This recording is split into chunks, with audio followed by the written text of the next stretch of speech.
How is it going, guys? Back again with another video for the first time in I think it's been probably like a year and a half now. Never been really consistent on posting on my own personal channel. I've been more so involved with different podcasts, whether that be Cool Sports Guy or the newer one, which is Bear Down Boys, which we also have a post on there in quite a bit. So I wanted to take our little break of that to actually post on here because a lot has happened and we just haven't been able to schedule all of us to get together.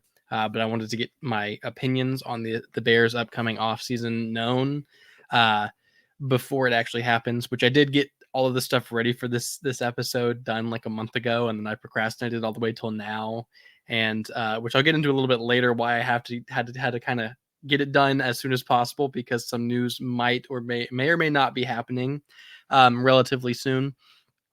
Which I will get into a little bit later.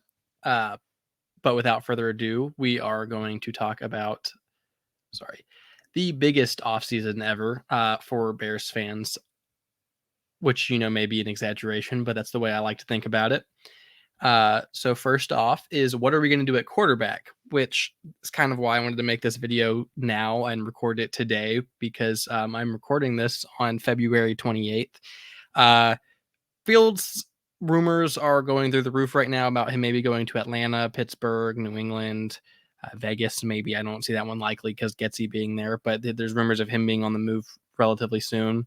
I'm not saying it's guaranteed to happen. They could also just as well trade the number one pick, which I want to preface this by stating this whole, I don't know what you want to call it, the Twitter civil war between the Caleb cultists and the Fields fanatics, or whatever you want to describe it as, is the for lack of better words, the biggest load of bullshit I've ever seen in my entire life. I think it's ridiculous how like both sides are acting. It's, oh, I'm right, you're wrong, your opinion has to be completely wrong, and you don't know what you're talking about because you don't agree with me. And I think that's a dumb way to talk sports. I think you can disagree with people. There's members of my podcast who think we should stick with Fields. There's members of the podcast who think we should, take Caleb Williams. There's members who think we should trade down and get Drake May. It's there's more than one way to build a team, and I feel like people have lost that and they've more so turned it into a fight of my opinion is better than anyone else's, so I have to hate anyone who disagrees with me, when that's just not how it is. You can have respectful conversations about, the sport without it turning into just a personal attack. I've had moments on Twitter which I will admit I've had moments on Twitter where I've been a little aggressive that wasn't necessary, and I take blame for that. But just even recently, this was either yesterday or the day before, on one of the Bears specific community pages on Twitter, someone had posted something about Eberflus stating that he wants a quarterback who performs well in the fourth quarter is like a very big deal to him. And one of the people had brought up Fields isn't very good in the fourth quarter, and he hasn't been, which sometimes it's been his fault, sometimes it's not. The Dolphins game with St. Brown's drop, or the missed DPI with Claypool, or things of that nature. And someone had commented about specifically like the Flus blowing games like the Browns game with the defense not holding. I had said, I think that the reason we lost that game was the offense scored 3 points. Basically, we scored 17, which 7 was a pick six. 7 was an interception by Eddie Jackson that got us to the 1 yard line that it took us 6 plays to punch in for a touchdown. And then a field goal, which, yes, you can. I'm not saying it was completely Fields' fault, but I think the idea that you can't criticize him without it being the biggest of issues is kind of a ridiculous standpoint to have. I like Fields. I've liked Fields since we drafted him. I've made that known on the channel many, many times. But I think at the same time, there gets to a point where you can't just keep relying on this potential and potential and potential. Get him more guys. There's potential. You have to actually see it consistently. And he has had his flashes, but the consistency is not there. And if we didn't have the number 1 pick or the number 2 pick in the draft, Like if we didn't have this Panthers pick, we just had ours at number 9, I'd be perfectly fine with bringing Fields next year. I think he's an average NFL quarterback. I just think that whenever you're in a position to go after a top guy like a Caleb Williams, a Drake May, I'm not personally high on like Jaden Daniels, but if you want to throw him in the mix there too, yeah, sure.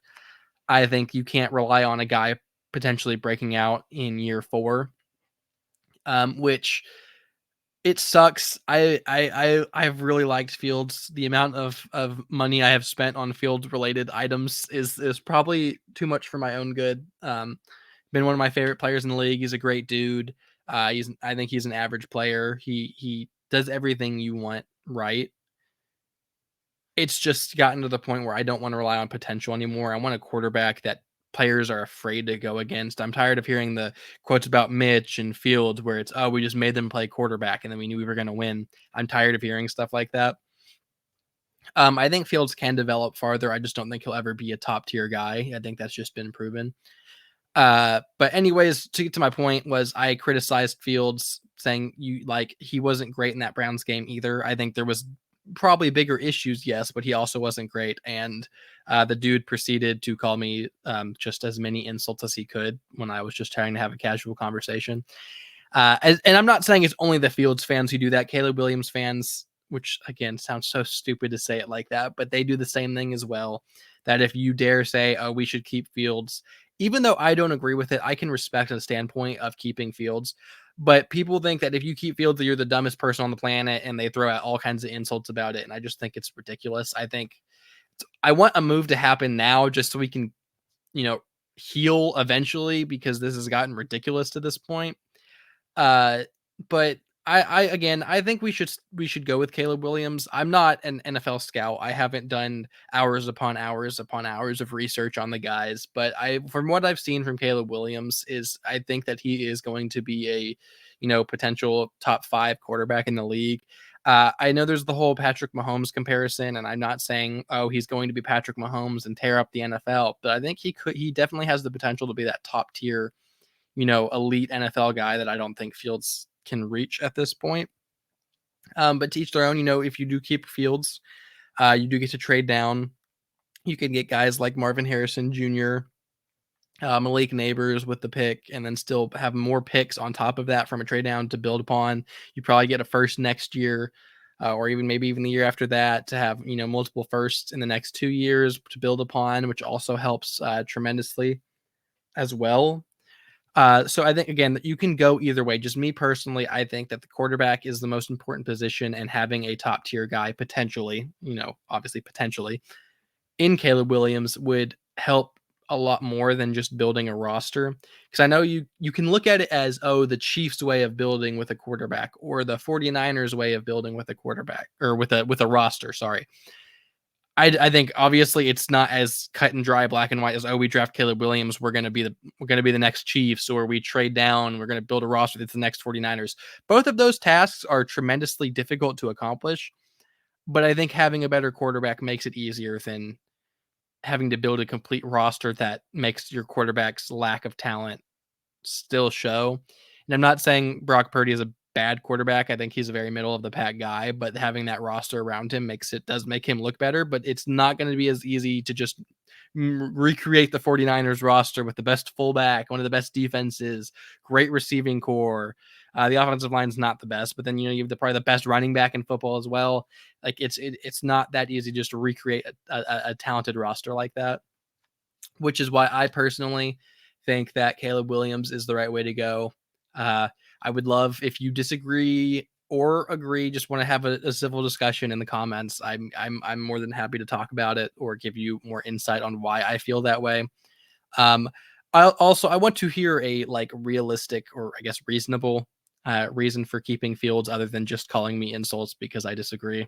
I think people take sports too seriously to the point where they get emotional about it, and it just leads to negative conversations that I don't want to be a part of. I don't have interest in talking about. It's just not my cup of tea.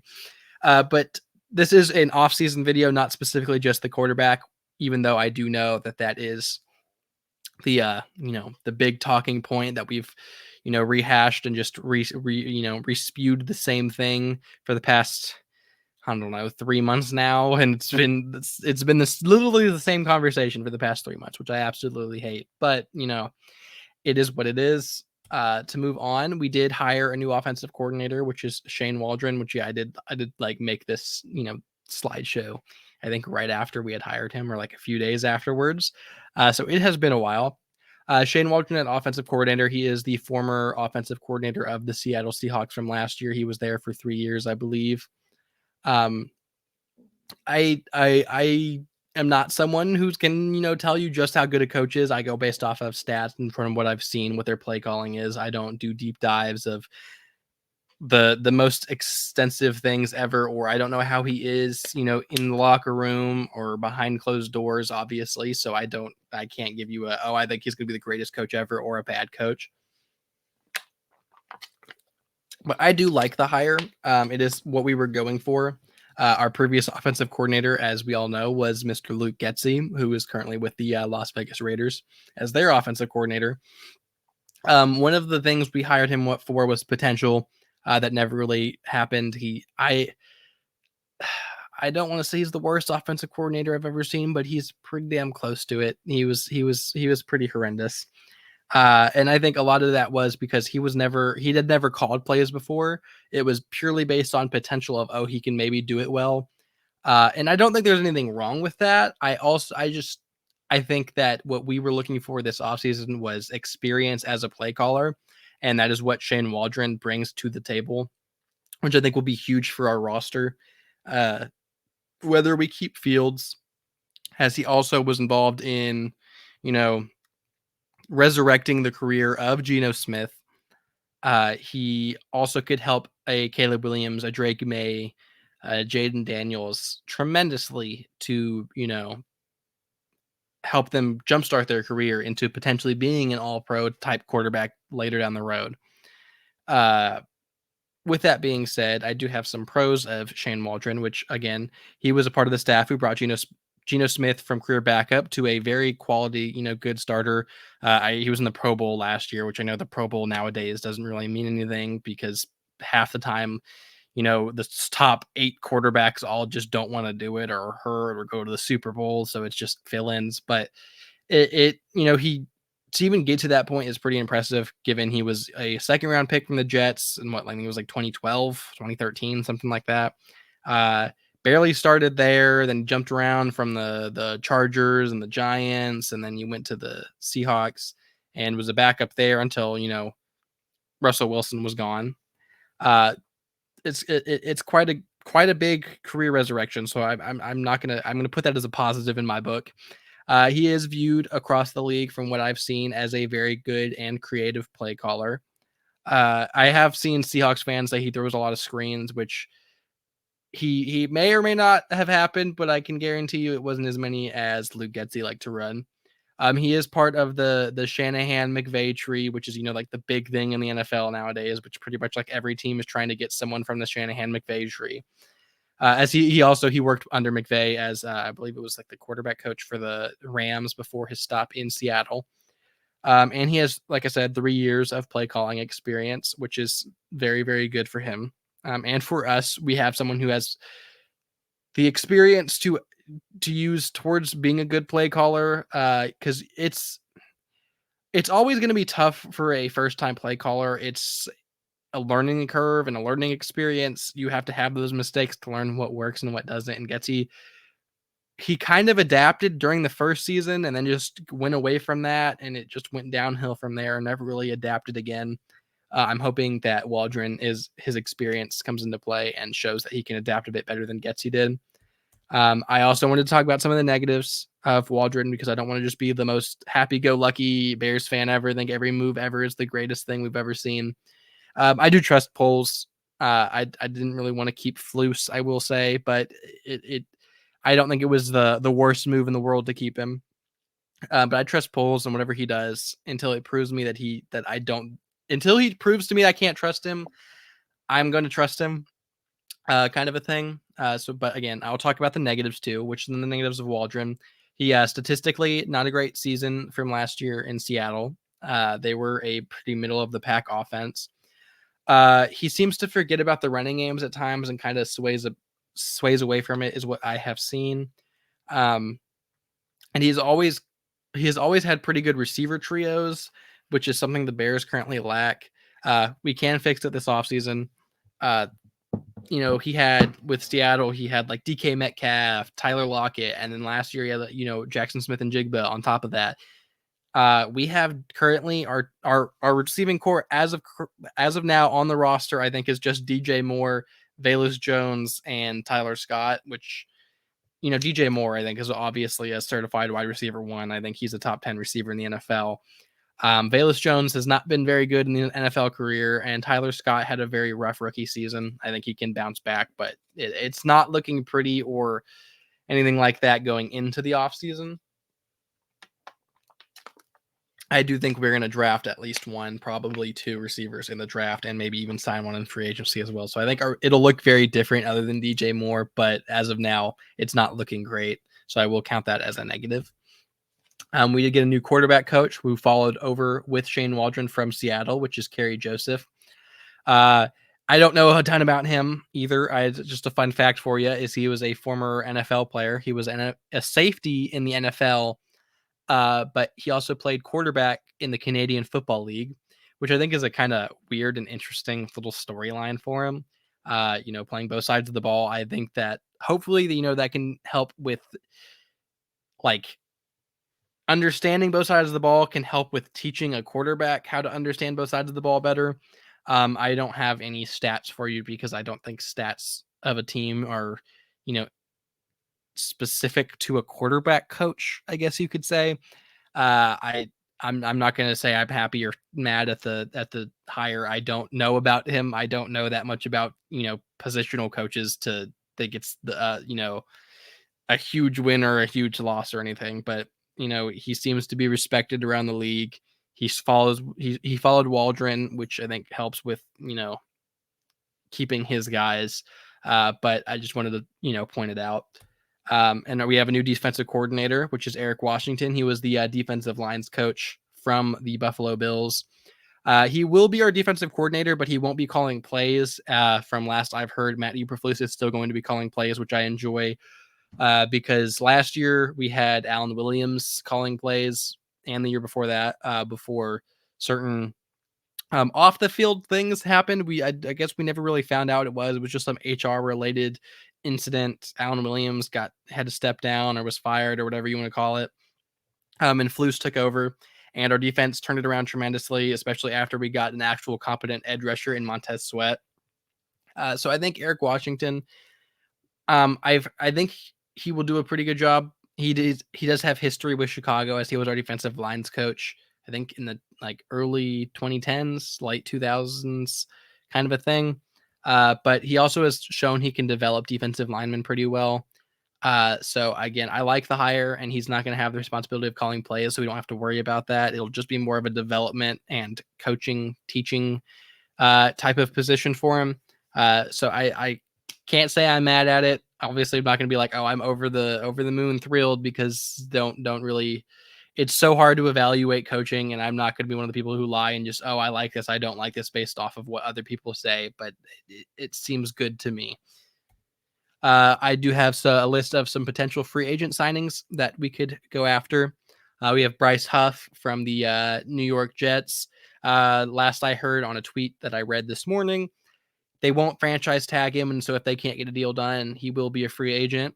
I think that he would be I don't think he'll be cheap per se based on the position he plays, but I think he'll be a cheaper option than the next guy up, which is Danielle Hunter. But I think it'll be a cheaper option, but he's still very solid. It's just he's kind of more of a 1-year wonder. Hasn't really established himself as a consistent threat on the edge. So you can do with that information what you will. We have Danielle Hunter, who is a member of the Minnesota Vikings, but he can't be franchise tagged due to a clause in his contract.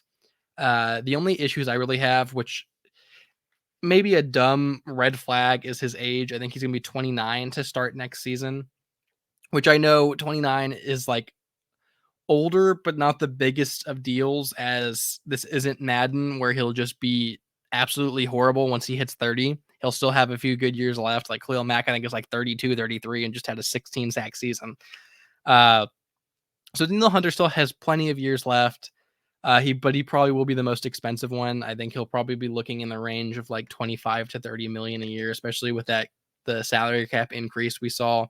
But apparently Poles was trying to trade for him last trade deadline, and was interested in him in the last offseason as well. So there is some interest there, which could make sense.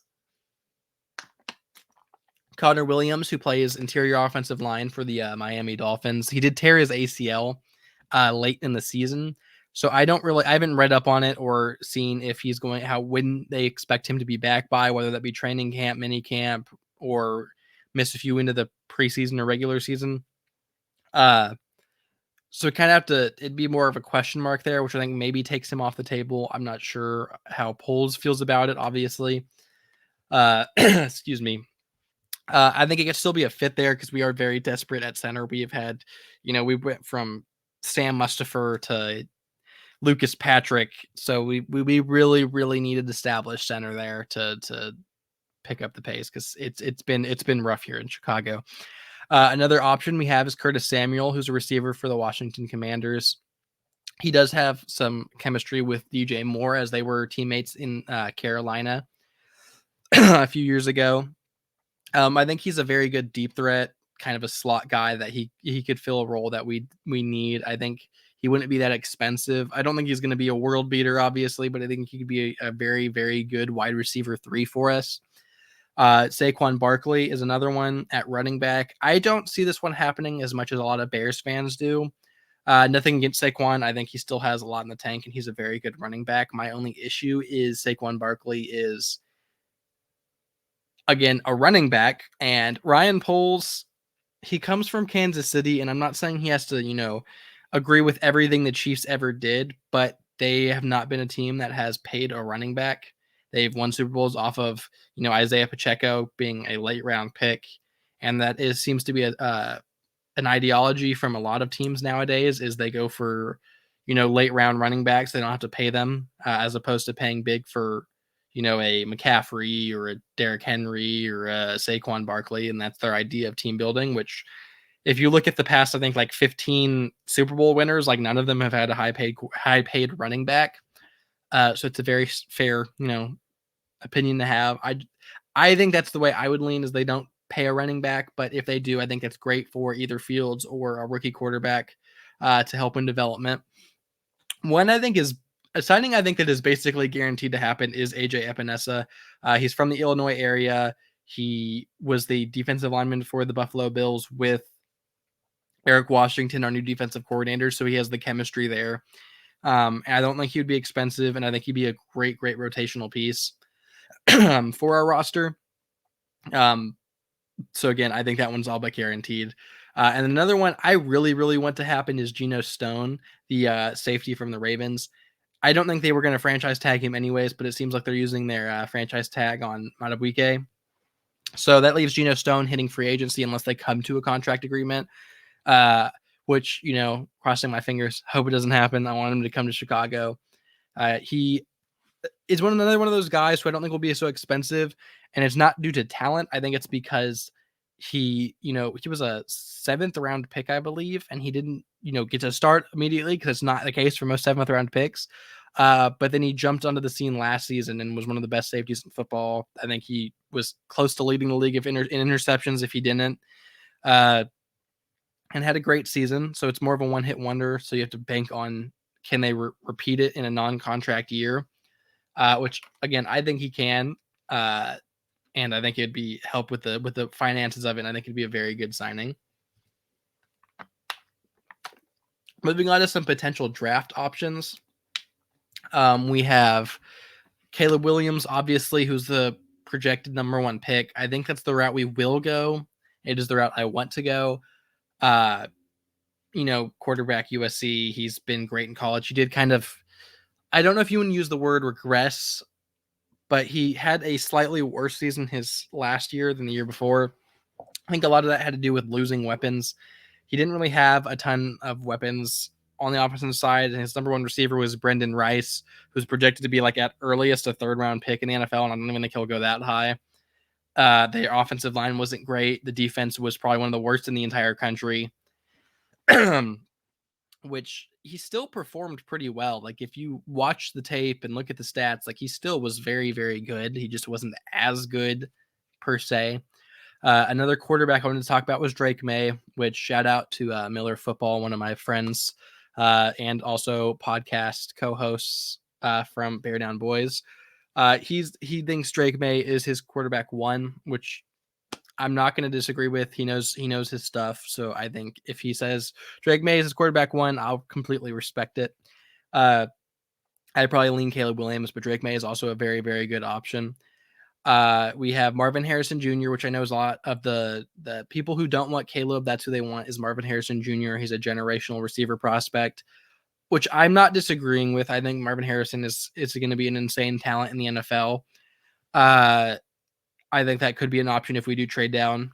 A guy who could be an option if we do trade down or with our number 9 pick potentially is Brock Bowers.